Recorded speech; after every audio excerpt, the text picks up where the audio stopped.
ஏசாயா 55 12வது வசனம் தேவனுடைய மக்களுக்கு மகிழ்ச்சியும் சமாதானமும் நிறைந்த எதிர்காலத்தைப் பற்றிய ஒரு அற்புதமான வாக்குறுதியை வெளிப்படுத்துகிறது.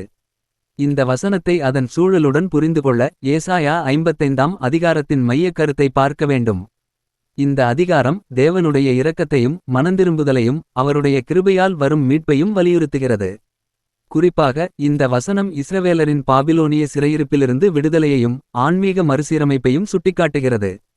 வசனத்தின் பொருள்: நீங்கள் மகிழ்ச்சியாய் புறப்பட்டு சமாதானமாய் கொண்டு போகப்படுவீர்கள். இது தேவனுடைய மக்கள் சிறையிருப்பிலிருந்து விடுவிக்கப்பட்டு மகிழ்ச்சியுடன் தங்கள் தேசத்திற்கு திரும்புவதை குறிக்கிறது. இது உடல் ரீதியாக மட்டுமல்ல, ஆன்மீக ரீதியாகவும் தேவனுடைய மீட்பின் மகிழ்ச்சியை குறிக்கிறது. மகிழ்ச்சி என்பது தேவனுடைய இரட்சிப்பால் வரும் உள்ளார்ந்த மகிழ்ச்சியையும், சமாதானம் என்பது தேவனுடன் மறுசீரமைக்கப்பட்ட உறவையும் குறிக்கிறது. பர்வதங்களும் மலைகளும் உங்களுக்கு முன்பாக கெம்பீரமாய் முழங்கி. இது இயற்கையின் உருவக பயன்பாடு.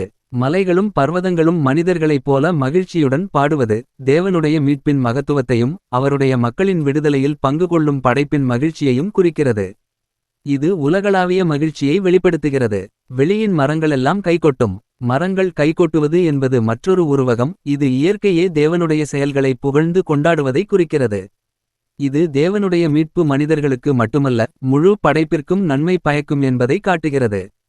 ஆன்மீக பொருள்: இந்த வசனம் தேவனுடைய மக்களுக்கு அவருடைய வாக்குறுதிகள் நிறைவேறும் என்பதை உறுதிப்படுத்துகிறது. அவர்கள் துன்பத்திலிருந்து விடுவிக்கப்பட்டு மகிழ்ச்சியுடனும் சமாதானத்துடனும் தேவனுடைய பாதையில் நடத்தப்படுவார்கள். இது நம்பிக்கையின் செய்தியாகும். எவ்வளவு பெரிய துன்பமாக இருந்தாலும் தேவனுடைய மீட்பு முழு படைப்பையும் மகிழ்ச்சியில் ஆழ்த்தும். நவீன கிறிஸ்தவர்களுக்கு இது இயேசு கிறிஸ்துவின் மூலமாக வரும் இரட்சிப்பையும் அவருடைய இராஜ்யத்தில் நுழையும் மகிழ்ச்சியையும் சுட்டிக்காட்டலாம். பயன்பாடு: இந்த வசனம் நம்பிக்கையையும் தேவனுடைய வாக்குறுதிகளில் நம்பிக்கை வைப்பதையும் ஊக்குவிக்கிறது. நாம் துன்பங்களைச் சந்தித்தாலும் தேவனுடைய மீட்பு நம்மை மகிழ்ச்சியுடனும் சமாதானத்துடனும் வழிநடத்தும். இயற்கையின் உருவகங்கள் தேவனுடைய மகத்துவத்தையும் அவருடைய படைப்பின் மீதான அவருடைய அதிகாரத்தையும் நினைவூட்டுகின்றன.